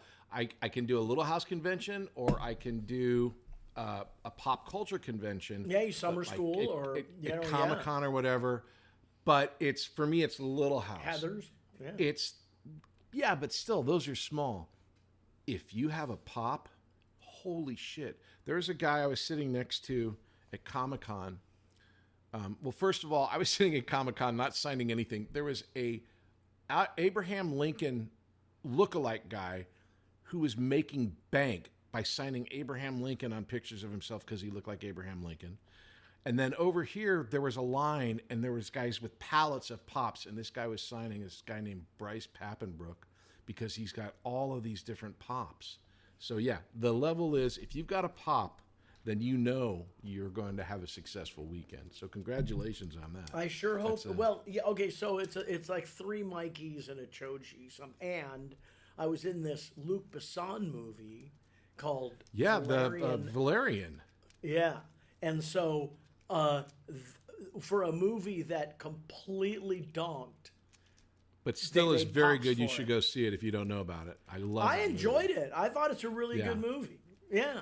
So we're the little elephant-looking guys who share information. So they all finish each other's sentences. Oh, very cool. Yes. Okay, I got that. And the funny thing about that finishing each other's sentences thing is, if anybody wants to know the value of improv theater, there is a game that they play in improv called The Experts, where the host of the show, in upended commas, asks the audience about a topic. And the 3 other people are the experts. And they have to go one word at a time, saying an answer to the question that the audience member asked. Right? And in this movie, I got to actually do that. Because we're like, we're finishing each other's sentences. Who were your other guys that you were working with? I did this in improv. I don't remember now. If I saw their names, maybe. Sure. Yeah. No, that's a great credit. So you do all these voiceovers. We're doing voiceovers together. There's this incident that I was wanting to, just not an incident, but just like this experience that I still can't, I want to talk to you about because I can't believe it happened. We had just done an audition, I think, at Voicecaster, and then me, Quentin Flynn, and you went off to lunch. And then I think it was you who said, hey, Cheap Trick is playing. You want to come see Cheap Trick? And we go to the Sepulveda Recreation Dam Center, which is kind of like a park, an open-air park, where Cheap Trick was playing. Now, I'm sure everyone is imagining a concert shell and like a huge group of people. It was like a 1-foot-high bandstand where Cheap Trick, all Cheap Trick, not like Cheap Trick with special guest, who's not really there. It's like the real Cheap Trick playing, and like people wandering around, like, and it was just me, you, and Q, and I couldn't get over why they were there. Did this really happen? Do you remember this? Oh yeah, and the Tubes opened for them. What? The Tubes? Yeah, I didn't remember that. Yeah. Oh my God. And but why was it so sparse? What do you have any idea what that was? I think it was another time. It was another time, a fair time, when people would just go, we're going to put up a stage and do a show. If anybody shows up, it'll be great. And there we go. Yeah.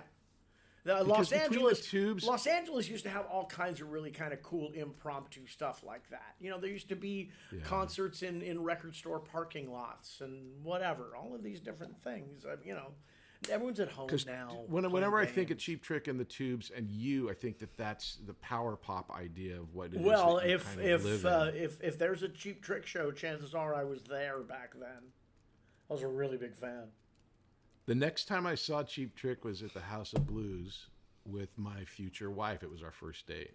Mm-hmm. So it was like a big deal. Okay, so here we are. We're going through all of this stuff here. Dude, with your music, I just got to read out some of these other things that you've been in just so that it gets out there. You were on Balto, Carmen Sandiego, Extreme Ghostbusters, Blues Brothers, Godzilla, Lilo and Stitch. You did a bunch of Final Fantasy games where I think you're just working with like background stuff and NPCs. But did you do the looping thing? You said you worked with my brother.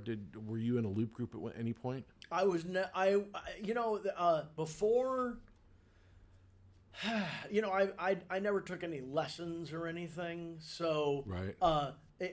Sometimes, like for looping, I didn't know what I was supposed to do. I just knew I was supposed to show up for looping. So I was just kind of listening to what everyone else was doing, and I think I may have been just too loud. Like you're supposed to blend in. But listen to my voice. I have a buddy who, when we were younger, he was mixing something that I was singing on, and he stopped and he went, Rob, if you were singing in the Mormon Tabernacle Choir, someone in the back of the room could go, there's Rob. It's like it just cuts through everything, Interesting. So cuts through everything. Too loud. Yeah. So definitely looping. It seems like it's one of those opportunities that I don't, and I never really had a second opportunity. So looping. Yeah, it's a very closed system. Usually you get one try, and if it works, Steve Alterman from Kid Video was in Barbara Harris's loop group. Right, and so was Ike, and all these guys were just like. And my brother, when they did Mad Dogs, was a big part of Mad Dogs with Ike. But you did work with my brother on Whiz Kids, or did you not actually work with him, or were you just we would definitely have scenes together. I'm fairly positive. Okay. Yeah. All right, so let's talk. With Ike. Well, I guess not. I mean, you would know. Yeah. Here I am. I'm like, saw him around, of course, and his brother as well. Yeah, good old Al. Crazy Al. Okay, so how did you meet Anthony Ferrante and started working with him? And do you have, because you've been doing a lot of music and a lot of work with Anthony, and then I'll just encapsulate this whole thing and just close down my mouth for a minute. And then I ended up doing a movie called Meth Gator, which when I saw the cut, I ended up seeing that you were in Meth Gator. I was also in Sharknado, It's About Time, which you were also in. So we've done a couple of movies, but we've never worked together. Mm-hmm. Anthony Ferrante is the guy that created and directed Sharknado and a bunch of other great movies for the Asylum and for other people. How did you find Anthony, and how do you guys work together? So, a guy who songwriter, punky poppy songwriter I know, has a band called Martin Luther Lennon. Genius. Anyway, Tony Perkins is his name. Tony used to work at Tower in Sherman Oaks, the one on Ventura next to the Lorena Theater there. Yep. And so one of his workmates was this guy named Regent St. Clair, had a band called Castle Black. These are all names you should look up. And then there was a friend of Regent's who used to come in all the time, this kid Anthony, and he was 22 or something, and he fledgling filmmaker and whatever, and I'm always looking for something to do, and I'm like, if you need any assistance, let me know. So I start doing little music stings and stuff for his little short films, and then he eventually is given money to make a low budget ghost movie called Boo, and he said he can't afford the licensing. He started playing me some temp stuff, and he goes, I can't afford the licensing on Aerosmith or whatever. So can you write me something that's close, right. So without getting me sued? And I haven't gotten him sued yet, so I guess that's good. So, and then this became kind of it's a sort of a thing that we did. He'd finish up a project, directing it, and in the editing process, he and I would get together, and because again can't afford licensing, we'd try to get versions of things that are close anyway. Like the Sharknado theme is like he had the Ramones. I'm like, I know who they are, so. It's a punky, poppy, whatever. So, and this is now something that we've done for a while. Now, he was working on, so the Asylum does these shark movies, but they also do things called mockbusters, which are low-budget versions of big movies that are going to be coming out. So when Battleship came out, they did American Battleships, and they, Hansel and Gretel... they did a Hansel and Gretel, big budget Hansel and Gretel movie. So I just last year I wrote a movie for them where it was, the tentative title was Tornado Apocalypse, but came out as The Twisters the week that Twisters came out. The soul of Corman lives on. Their whole business model is confused businessmen who are buying a video at the hotel. My favorite version of their titling was when they did a movie called Titanic 2. That's genius. Yeah. So I'm sorry, but this is the company, the Asylum. So we're in the middle of he's in the middle of making the Hansel and Gretel film. And I made a movie in 2006 or came out in 2006, called Stump the Band. It's a story of a female rock band who gets attacked by three guys who collect women's feet. And, you know, I was trying to comedy. So we're, apparently, what's his name? Cameron Crowe, he loves it, apparently. That's awesome. You know Bill Holmes, right? Do you? Who's Bill Holmes? You don't know Bill Holmes, the voiceover doctor? We'll have to talk about Bill. Oh, yes. Yeah. I'm sorry. He helped. I didn't have the right context. He and I made this movie together. So I was looking for distribution, and the Santa Monica Film Market was going on, and I had a meeting with somebody or whatever, and on the way out, I passed by the Asylum booth, and in front of the Asylum booth is a flag that says Sharknado. Enough said. And there's a shark in a tornado. And like the 9-year-old boy in me went, what? What? And all of a sudden, I turn into Christopher Guest in Little Shop of Horrors. I peek my head in the door. I'm like, excuse me? Are you guys making a movie about sharks and tornadoes? And they look up from their desks somewhat uncomfortably, and they're like, yeah? I'm like, that's the best thing ever. So I go home, because, okay, I love nature run amok films. I just, the dumber the concept, giant spiders, all of it, Empire of the Ants, the Food of the Gods, all of these movies are like, it's just gold to me, right? So sharks and tornadoes, what are you kidding me? So I'm working on songs with Anthony, and Anthony's sitting in the little chaise lounge I had, what I called the client chair. And so I'm working on whatever. And Anthony's looking at his iPad, and he's like, yeah, so the Asylum offered me this movie. I'm not sure if I'm going to take it or not. It's called Sharknado. And I don't even remember standing up. But I jumped up out of my chair and I grabbed Anthony by his lapels. Now, Patrick, you know Anthony. He's not the most emotionally forthcoming guy, right, on the planet. He's a little reserved, a little insecure maybe, a little, So I have his lapels in my hands. And I'm like, listen to me. And all he's doing is looking at my fists holding his lapels. And I'm like, oh, sorry. And I let go and I stand up and I compose myself. And I said, I don't know why. I don't know how. I don't know why I had this feeling, but you have to direct this movie. And if you do, I have to be in it. And he the man stayed true to his word. He put me in the damn thing. And we, for that series, there's 6 of those movies. We wrote 45, 50 songs for it, something like that. Whoa.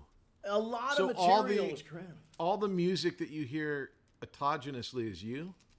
So anytime you hear a pop song in one of those movies, chances are it's Anthony and I. There's The Offspring did one in one of them, and I think they let Olivia Newton-John's daughter do one in 5 or 6. But almost everything else, just about everything else, is Anthony and I writing. Him going, I want to do a song like this. Okay, don't get me sued. Okay, and then I deliver it, and he goes, you're going to get me sued, and I go, don't worry about it. And we do this and we've done this ever. I mean, we did a Christmas movie. We just wrote the theme for his new shark movie that he's doing. We're still doing it. So yeah. Well, could you do us a little bit of a favor and do us a little bit of one of the songs, one of the songs that you would want to play? All right, so wait, just a little bit. Yeah. Let's see. I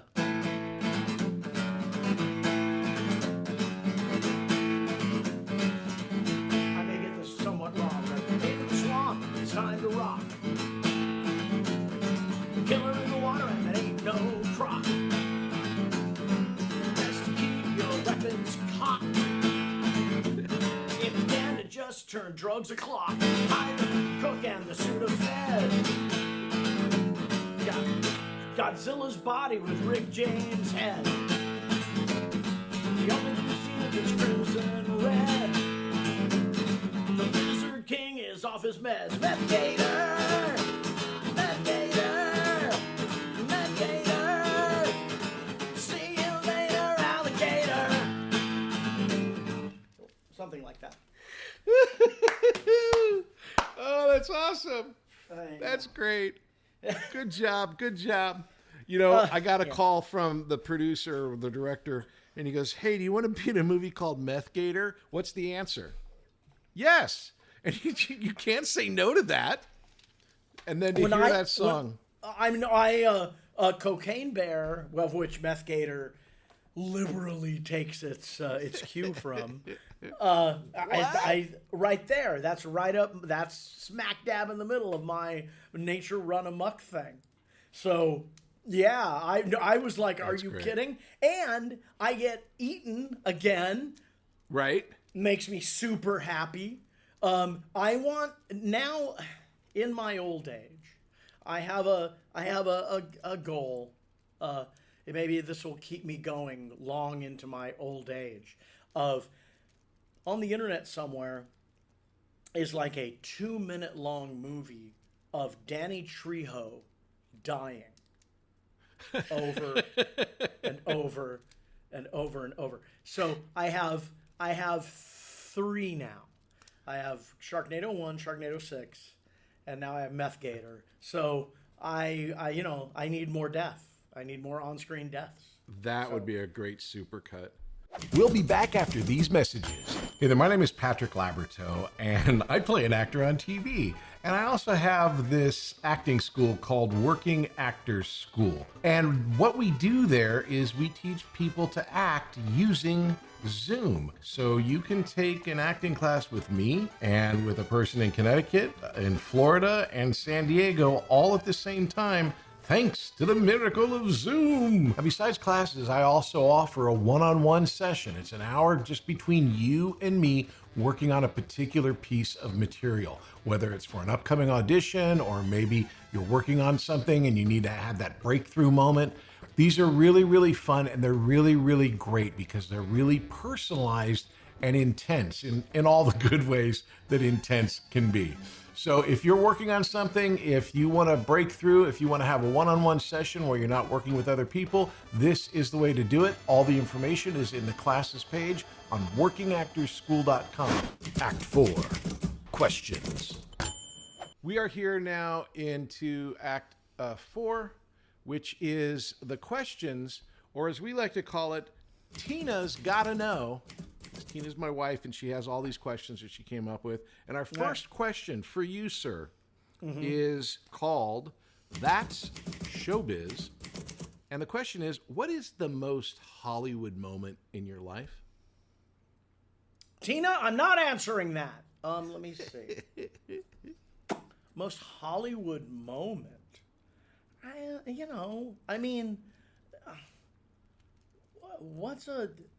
Here's a good one. I did the John Denver special, as mentioned before, and one of the guests on the show, because it's a variety show, with the kind of thing doesn't really happen anymore again, was the Osmonds.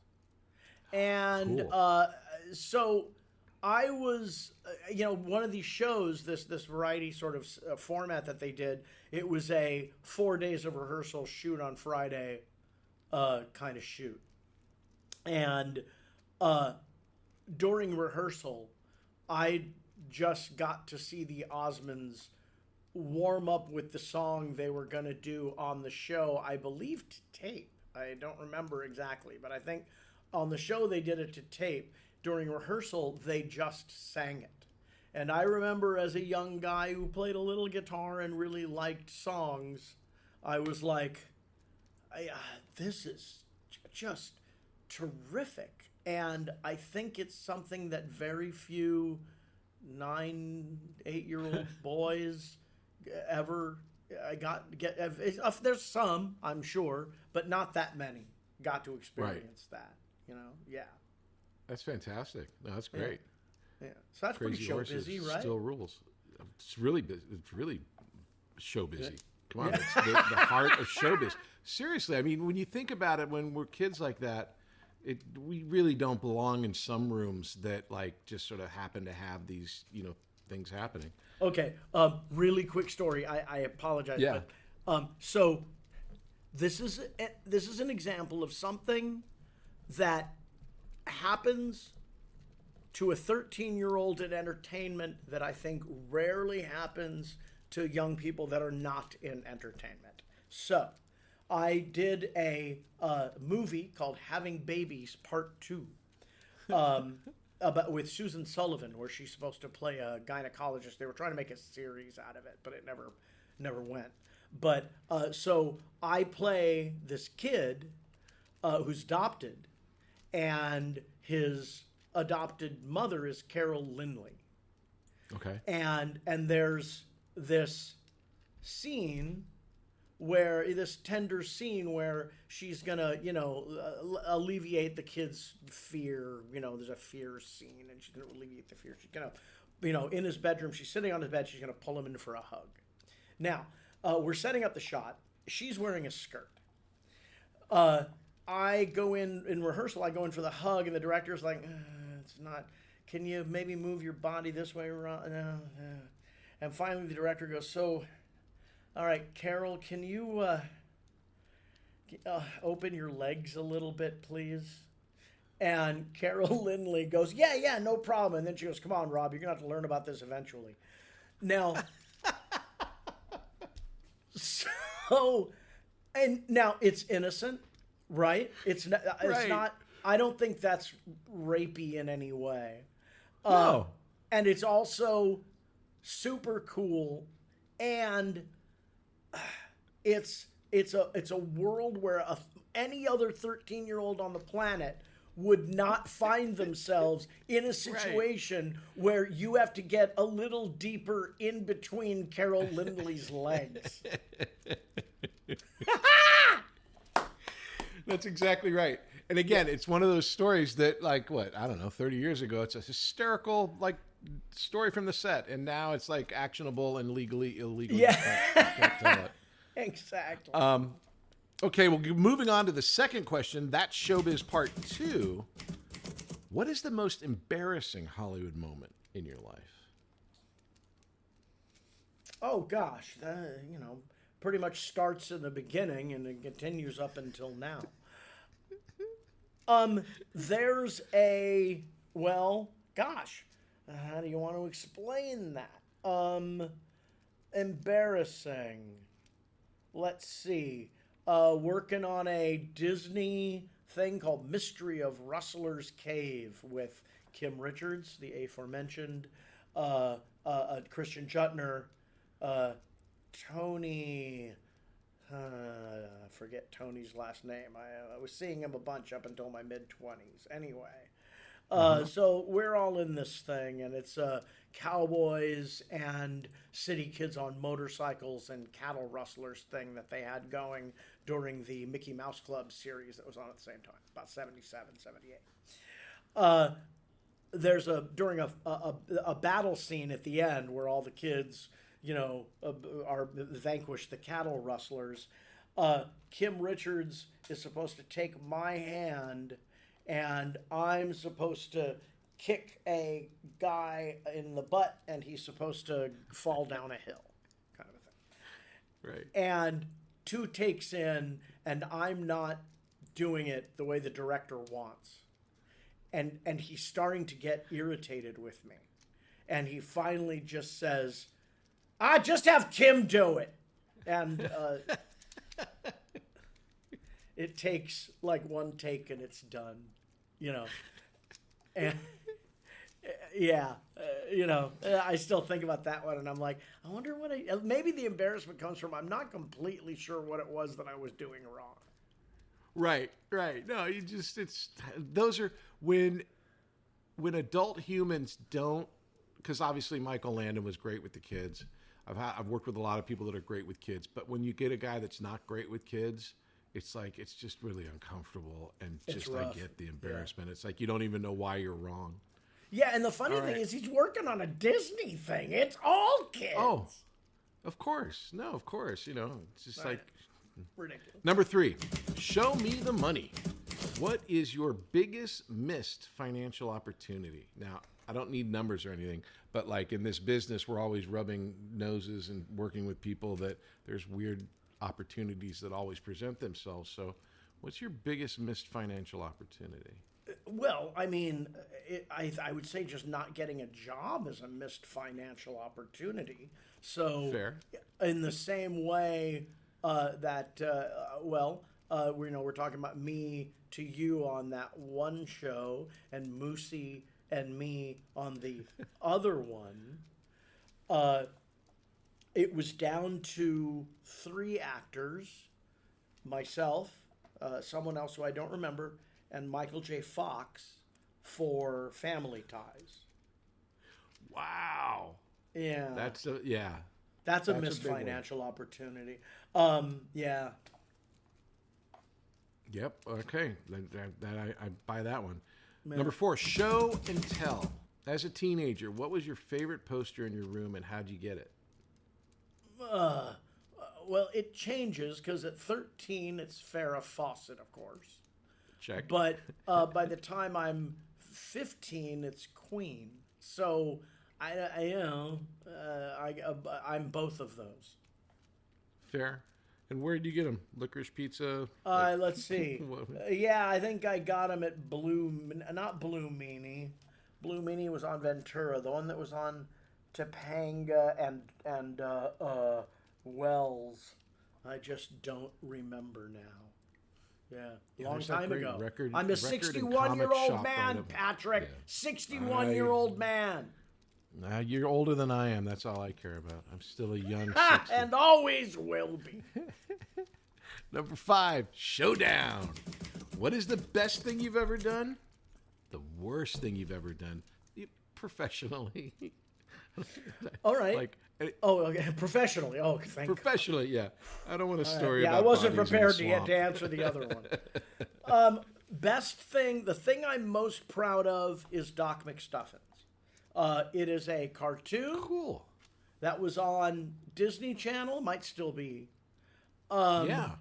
about a little girl whose mom is a doctor and her dad is a stay-at-home dad, and she wants to be a doctor. And so she plays pretend doctor's clinic with her toys as her assistants.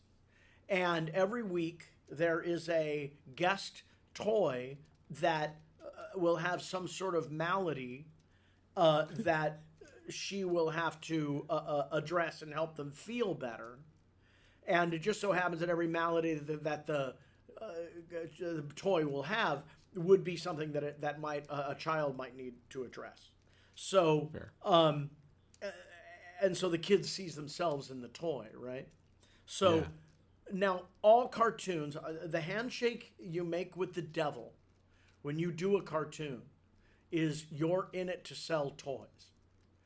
Doc McStuffins is no different.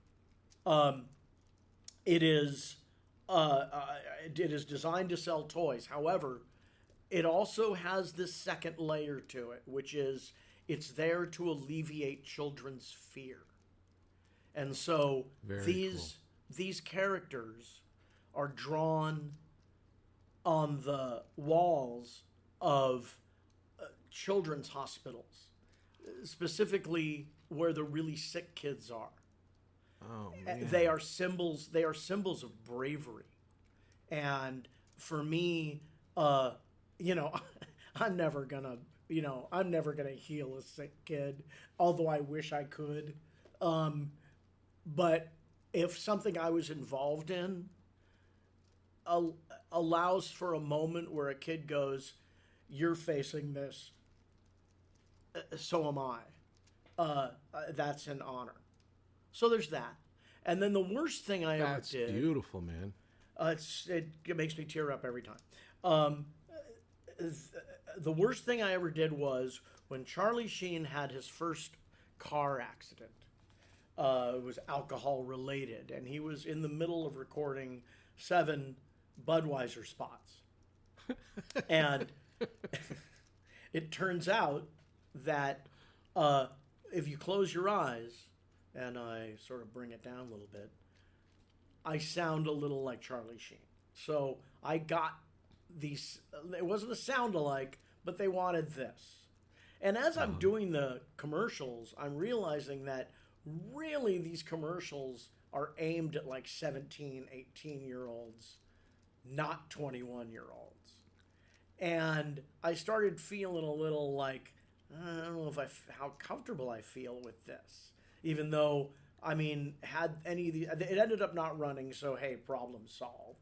But I definitely was like, you know, I'm going to be able to put in a deck, yeah, but at what cost? You know, it's like I started having these discussions because I found it kind of a shady way to advertise. So maybe that one. Probably the two most heartfelt answers ever for that question. So good on you. No, those are amazing answers. Number 6, no show. What part did you want but didn't get? All of them, Patrick. All of them. I know that feeling. All right. Which ones did I want? Okay, sometimes it's in retrospect. I remember seeing Goonies and going, damn it, I'm too old. So that pissed me off. Okay, so there was a TV movie, called High School USA. And yes, most of the cast was kids that were on the NBC shows of the time, like Nancy McKeon and Michael J. Fox and whatever. But there were also a bunch of character parts sprinkled through. And so, you know, I'm a Christopher Lloyd fan. I like the Jim Ignatowski character that Michael Richards plays in Seinfeld. That guy can be found. You know, Bill Daly from the Newhart Show is sort of a take on that. You know, a little bit brain dead but brilliant, you know? Living in their own reality type of people. Exactly, right? So, and I was really enamored with that kind of character, especially at the time. And in High School USA, there was this character, and I read for it 3 or 4 times. And, you know, 3 or 4 times, you're like, I'm going to eat this thing. Come on. This is going to be great. I don't get it. Fuck!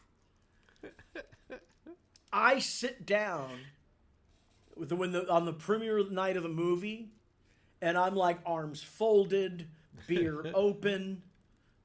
Show me who's taking the part that I'm going to, son of a... It was Crispin Glover, and by the end of the movie, I was like, he did that so much better than I could ever hope to. But I wanted that one, boy. There's a lot of things I wanted. Of course, we've got all these things that, you know, anything that was science fiction-y or horror-y or whatever, I'd be like, oh, come on, let's go. Let's get this one. It's a great story. Dean Cameron, who did the podcast, tells a story about his relationship with that as well. And if it means anything now, it seems like it was always Crispin. It was just a negotiation thing that they were waiting on for it to be finished. Oh, we know this? Apparently, and again, I might be getting the story wrong, but it was is that because of Dean? You know that? Yeah, I think Dean was hired at one point for that role and then fired because Crispin finally agreed to do it, and they just replaced him. Type of thing, where it was sort of like he was holding out, and they just couldn't find anybody that they liked. So, sorry, it was always Crispin. All right, favorite show, number 7. Favorite show. What movie or program has most influenced you? Mork and Mindy, maybe something like that. Well, how about Robin Williams? Robin Williams is the first performer that I wanted to emulate.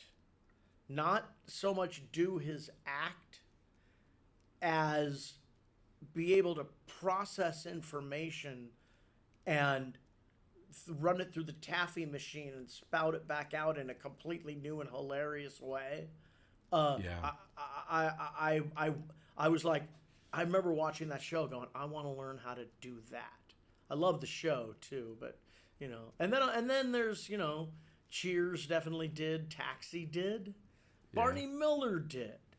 again, it was all these sort of ensemble shows with people who were all snake killers in their own way. You know, I would, if I could be 1/3 the actor Jack Sue was, I'd consider that a victory. These guys. His performance in Barney Miller was so, I mean, it was like, there's deadpan and then there's deadpan. It's almost like he wasn't acting, except he was. Yeah, I know. It's just ridiculous. And I mean, yeah, there's all these people. I mean, Christopher Lloyd in Taxi. You know, he was at a convention, you know, a couple weeks ago, and you know, he seems kind of spiky. So you know, I'm not gonna. You know, I think I managed to break William Shatner's outer shell, but his seemed a little more challenging. But if I ever, this is, you know, at conventions, what I'm doing right now is what the people who come to our tables to have us sign things, this is what they do before they meet us. Okay, so if I get the chance to have one moment with Christopher Lloyd, there is a defining microsecond for me as an actor that encapsulates everything that I would like to learn how to do. And that is the episode where Jim goes from being a yuppie to a stoner. When he bites into the brownie and there's that 1 second where he becomes Jim Ignatowski while he's in his Yale sweatshirt. Right. Yeah. Right. Yeah, his entire face becomes a new person. And I remember watching that and being floored by it. I totally know the moment you're talking about. Yeah. Yeah. I like, man, I wish I even could begin to understand how you get into your car, onto the freeway, find the exit to even get to the neighborhood of how fucking spot on that is. Yeah. That's amazing, because that is such a, to me, a touch point for him as a actor, and not surprisingly, also in Taxi, Andy Kaufman, when he's doing Vic Ferrari, and just the idea of, like, you know, the evolution in that one scene where he slowly becomes Vic Ferrari. Yeah. Yeah. To all the 60s and over who know what we're talking about. Hey, fine. You know what? Yeah. If you're not, look it up, dumbass. History's important. Taxi is awesome. All right, so show me again. What is your favorite movie to rewatch? What do you rewatch? Oh gosh, anytime Airplane is on. Let's see, Splash, Airplane, Night Shift. Any of those three movies. Let's see, Human Centipede 2. All comedies. All comedy. Actually, believe it or not, I'm a really big Tom Six fan. Human Centipede 2 is a comedy. It's just, I've not been able to broach that series of films. But he actually even says, he calls it Vanta Black filmmaking, which is the darkest, the blackest comedy you can imagine. It's just so grim. He has a new movie out. Well, it's not out. He can't get distribution for it, called The Onania Club. Just go look it up. You'll. Well, this explains Stump the Band. It's so great. I have a real soft spot. But as far as, you know, like I said, any of those movies, if you start in the middle, no matter where the narrative is, I'm like, oh, I'll watch the rest of this thing. Sure. Big Trouble in Little China, no problem. No matter what. No matter if we're in the very beginning. You know, Jack Burton showed great bravery. From there, or how did you get up there? Was it easy? So much genius. Late in the last 10 years or so, I'm seeing fewer and fewer movies, even though that used to be, you know, back when we had casting offices, it used to be my refuge in between. Let's say you have one at 10 and one at 3. Oh, cool. You know You'd what I'm go and talking watch a about? movie. Yeah, yeah. So I would just go because it's noon and nobody's there. So I have the Yep. theater to myself, and that feeling of the lights going down and the movie starting, and I just own the place. Yeah. I love movies. So yeah, at some point I got to get back on it. But also, I believe now everything's made by committee, and Yeah. on every set, there's no colorful characters anymore. Everyone is film school grads who are all bitter about the fact that none of them are directing. Right. I don't, Right, I yeah. just, a part of what keeps me out of entertainment at this point is, I mean, look, if you want to make a movie, I want to work with you really bad, but I don't want to audition for it. I just, look, you've seen what I can do. You know what I can do. Just believe me, Yeah. everything that I've been in, most everybody said, oh my God, he's really good in that. So we'll just do that because largely I hate what the business has become. The business they have reduced this goofy, renegade, house party. They've reduced the whole thing to a job. So now Right. you just send in your audition and either you get it or you don't.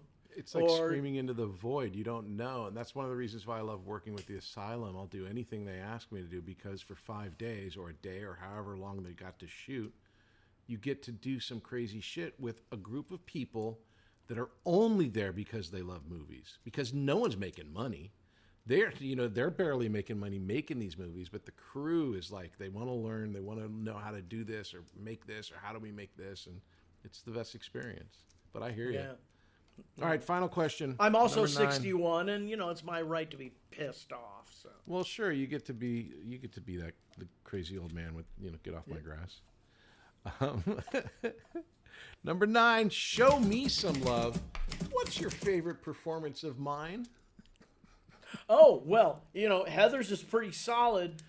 You are the dad in summer school, are you not? I'm the football player in summer You're the school. football player. There's- The football player. no, I haven't watched was it not in a old while. enough to be the dad. I But, haven't watched it in a while. That's I'm a gonna funny go one with- because I'm falling in love with Shawnee, who's pregnant. And Right. at no point, and there were so many scenes in that movie with me and Shawnee where we were shooting a romance, and then at the end, after everything was shot, they go, "What are we doing? She's pregnant. We can't be telling these people that they're going to hook up at the end of this movie after she's had the baby. That's not right." So, I don't know. It shows you're a good dude. well, I love that. Thanks for the shout out for Heather's. Okay, Hold on, so wait. I want wait. I want to look at your IMDb really quick, okay? Because Okay. the thing is, like off the top of my head, nice. You get to. By the way, I think the Patrick Labyorteaux IMDb picture is your. No, it's not. It's you from a long time It's ago. from Love Boat, and Oh my don't God! even get me started. IMDb will not change it unless I pay them $20 a month, and I'm like, fuck you. Yeah, I know. There you go. Past television. Where are your movies? Past they're film and sprinkled. video. Here we go. Hollywood Palms. What's that? That's a movie that Dean Cameron and I wrote about Really? one night in a Hollywood apartment complex, which I'm pretty proud of. You're in ski school. I forgot. Wait a minute. You're in Maine. You son of a. I will end you. You took that one from me. Well, I there was you supposed go, to you get know. that one. Wait a minute. You're in Blazing Saddles? They cut me out, but yeah, I worked for a month with Mel Brooks and all those people. I had 3 great scenes, and I would love to see the outtakes from that, but they cut it all out because like, little kid's funny, but we've got like way better stuff from Harvey Korman. Oh man, yeah, I know, but so wait a minute. Wait. See, a whole new light. So if you worked for a month, you were privy to the process. Yeah, Or do you remember it? almost everything. Yeah, Were I remember. people- it seems like everybody was- I didn't bring up your credits here, but you were on a show, Temperatures Rising, with Cleavon Little, and I loved that show, and so I would talk to him all day long. He was great. Yeah. Oh man, I'm so jealous. That's another movie. Any Mel Brooks film, if it's on, I'm gonna watch it. Yeah. Early Woody Allen stuff up to and including Annie Hall, and then a few ones after. It's as Sure. they say in Manhattan. I like your films, especially the early funny ones. Yeah, but yeah, Cleavon. So, well, yeah. There's so much. The thing is, the problem with doing this thing with you is like anyone that I've known a long time, and Right. we represent a sliver of the human experience. Okay? Exactly. Yeah. Now, there's others like us. It's not all just kid actors. There's kid singers, but there's also, like you said, the aforementioned gymnasts, right? There's mathletes. There's Pop Warner football guys. Anybody who is who excels. Anybody who excels at the at an early Young stage. age. Yeah.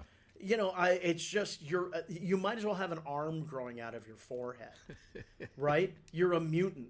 It's not your fault. As a matter of fact, it should be nurtured.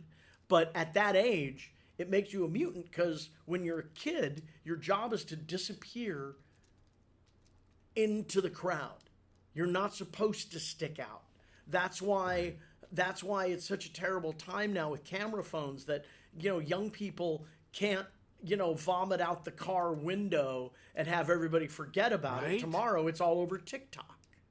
Yeah. So as a young performer, you're not supposed to stick up. And, there we are. Da-da-da-da-da, hello, my baby, whatever. So, Michigan so J. that means that the discussion, because of this sliver,